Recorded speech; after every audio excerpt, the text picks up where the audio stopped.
আপনি কি এটা চান যে আপনার মাইন্ড সবসময় আপনার নিয়ন্ত্রণে থাকবে আর আপনি আপনার মাইন্ডকে আপনার ইচ্ছে মতো ব্যবহার করবেন?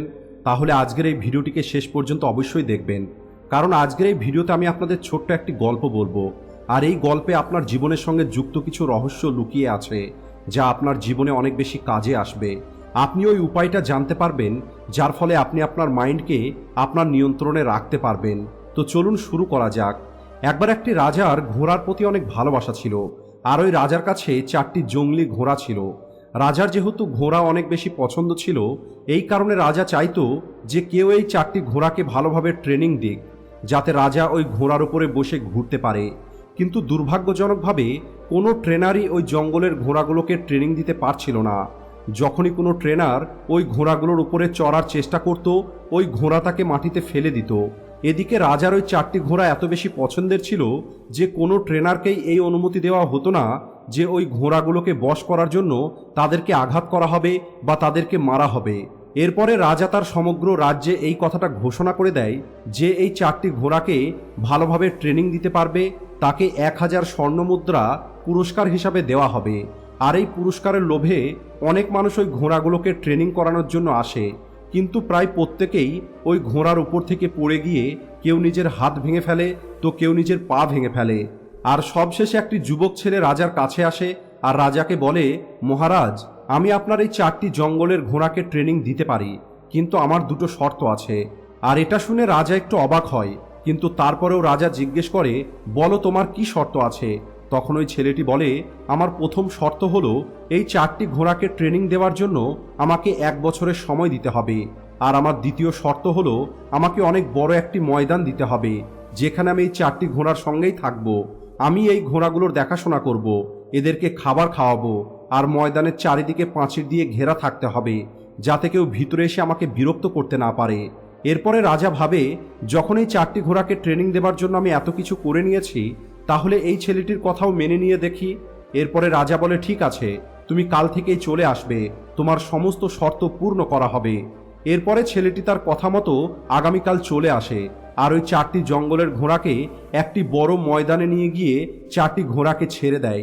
আর এখন ওই 4টি ঘোড়া ওই ময়দানের মধ্যে এদিকে ওদিকে দৌড়ানো শুরু করে। এরপরে ওই ছেলেটি ময়দানের চারিদিকে থাকা দেওয়ালের পাশ দিয়ে দৌড়াতে শুরু করে।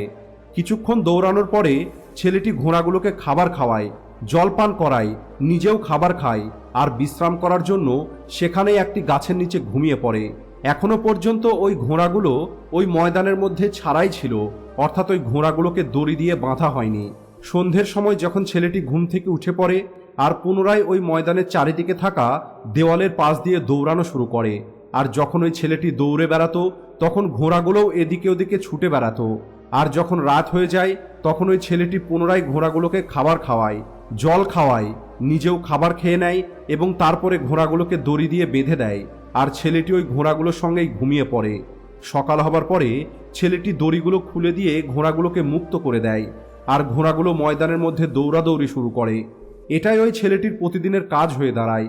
ওই ছেলেটি সারাদিন ঘোড়াগুলোকে খুলে রাখত, তাদের খাবার খাওয়াতো, স্নান করাতো, জলপান করাতো, ঘোড়াগুলোকে ভালোবাসতো, ঘোড়াগুলোর সঙ্গে খেলা করত, আর সন্ধ্যের সময় ওই ঘোড়াগুলোর সঙ্গেই ঘুমিয়ে পড়ত। ধীরে ধীরে ওই ঘোড়াগুলো এটা অনুভব করে এই ছেলেটি হলো তাদের বন্ধু, কারণ যেদিন থেকে এই ছেলেটি এসেছে সেই দিন থেকে এই 4টি ঘোড়াই নিজেকে স্বাধীন মনে করা শুরু করেছে। এখন ওই 4টি ঘোড়াও ছেলেটিকে ভালোবাসা শুরু করে। আর এভাবেই দেখতে দেখতে 6 মাস পার হয়ে যায়। আর এরপরে একদিন রাজা ওই ঘোড়ার ট্রেনিং দেখার জন্য ময়দানে আসে। রাজা দূর থেকে দেখতে পায় ওই ময়দানের মধ্যে ছেলেটি দৌড়াচ্ছে, আর ওই ছেলেটির পিছনে পিছনে ওই 4টি ঘোড়াও দৌড়াচ্ছে। রাজার ওই ছেলেটির এই ট্রেনিং অনেক পছন্দ হয়। রাজা পুনরায় নিজের রাজমহলে ফিরে যায়। আর যখন 1 বছর পূর্ণ হয়ে যায় তখন ওই ছেলেটি রাজার কাছে খবর পাঠায় যে ঘোড়াগুলোকে সম্পূর্ণরূপে ট্রেনিং দেওয়া হয়ে গেছে। আর এরপরে রাজা অনেক খুশি হয়ে ওই ঘোড়াগুলোকে দেখার জন্য আসে। আর যখন রাজা ওই ময়দানে এসে পৌঁছায় তখন ছেলেটি 4টি ঘোড়ার মুখে লাগাম পরিয়ে দেয় আর তার উপরে বসে দেখায়। প্রত্যেকটি ঘোড়াই ওই ময়দানে থাকা দেওয়ালের পাশ দিয়ে দৌড়াতে শুরু করে। কোনো ঘোড়াই ওই ছেলেটিকে তার উপর থেকে ফেলে দেবার চেষ্টা করেনি। এরপরে রাজা ওই ছেলেটিকে জিজ্ঞেস করে, এটা তুমি কিভাবে করলে? এমনটা তো আজ পর্যন্ত কেউ করতে পারেনি, তুমি এত কঠিন কাজ কিভাবে করলে? তখন ওই ছেলেটি বলে, প্রথমে আমি এদের সঙ্গে থেকে এদেরকে স্বাধীনতা দিয়ে এদের বন্ধু হয়েছি, আমি এদের বিশ্বাস অর্জন করেছি, আর এরপরে আমি এদের সঙ্গে দৌড়েছি, আর এই কারণেই এরাও আমার সঙ্গে দৌড়েছে।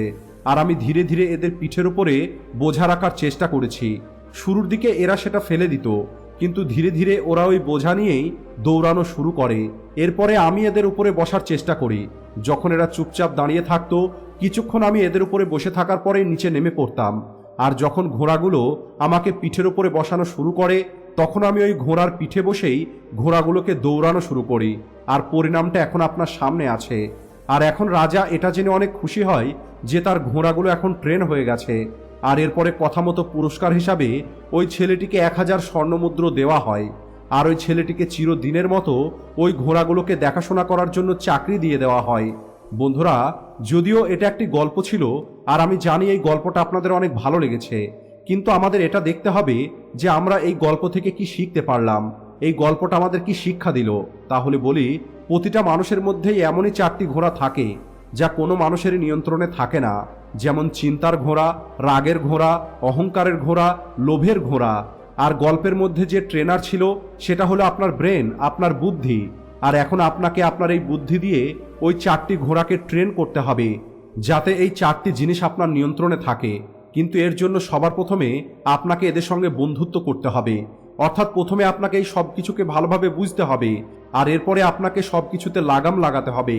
আর এই সব কিছু ধীরে ধীরেই হবে, তাড়াহুড়ো করে অথবা একদিনেই এদেরকে নিয়ন্ত্রণ করা যাবে না।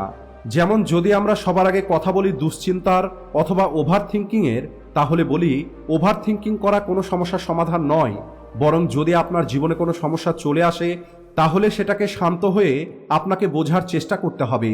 তারপরে আপনি সমস্যার সমাধানটা খুঁজে পাবেন। তা না হলে কেবল বসে বসে ওভার থিঙ্কিং করলে কোনো লাভ হবে না। দ্বিতীয় হলো রাগের ঘোড়া।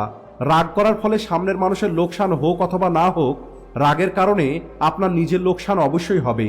কিছু কথাতে বা কিছু কাজের কারণে আমাদের মধ্যে রাগ তো চলেই আসে। যেমন কেউ যদি আপনাকে অপমান করে বা কেউ যদি আপনাকে ধোঁকা দেয়, তাহলে রাগ হওয়াটা স্বাভাবিক।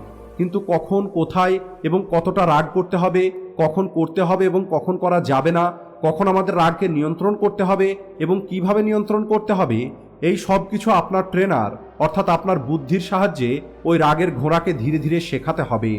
তৃতীয় হলো অহংকারের ঘোড়া। এই কাজটা আমি করতে পারি, এটাকে আত্মবিশ্বাস বলা হয়। কিন্তু এই কাজটা কেবলমাত্র আমিই করতে পারবো, এটাকে অহংকার বলা হয়। আমাদের আত্মবিশ্বাস থাকতে হবে, নিজের উপরে প্রাউড ফিল করতে হবে, কিন্তু কখনোই নিজের উপরে অহংকার করলে হবে না। আর এটাই আমাদের বুদ্ধির সাহায্যে এই তৃতীয় ঘোড়াটাকে বোঝাতে হবে। চতুর্থ ঘোড়া হলো লোভ। লোভ যদি আপনার জ্ঞানের হয় তাহলে সেটা ভালো, কিন্তু লোভ যদি আপনার কেবল অর্থের হয় তাহলে সেটা হলো অনেক খারাপ। লোভ যদি আপনার সৎপথে থাকার, সৎপথে পরিশ্রম করে জীবনকে সুন্দর করার হয় তাহলে সেই লোভটা ভালো। কিন্তু যদি আপনার এমন লোভ হয় যে আপনি দ্রুত ভুল পথে ভুল কাজ করে ধনী হওয়ার লোভ করেন, তাহলে এই লোভটা অনেক খারাপ। আর এই পার্থক্যটাই আপনাকে আপনার ওই চতুর্থ ঘোড়াকে অর্থাৎ লোভকে বোঝাতে হবে। আজকের ভিডিওটি এই পর্যন্তই। ভিডিও ভালো লাগলে লাইক ও শেয়ার করতে ভুলবেন না। Thanks for watching.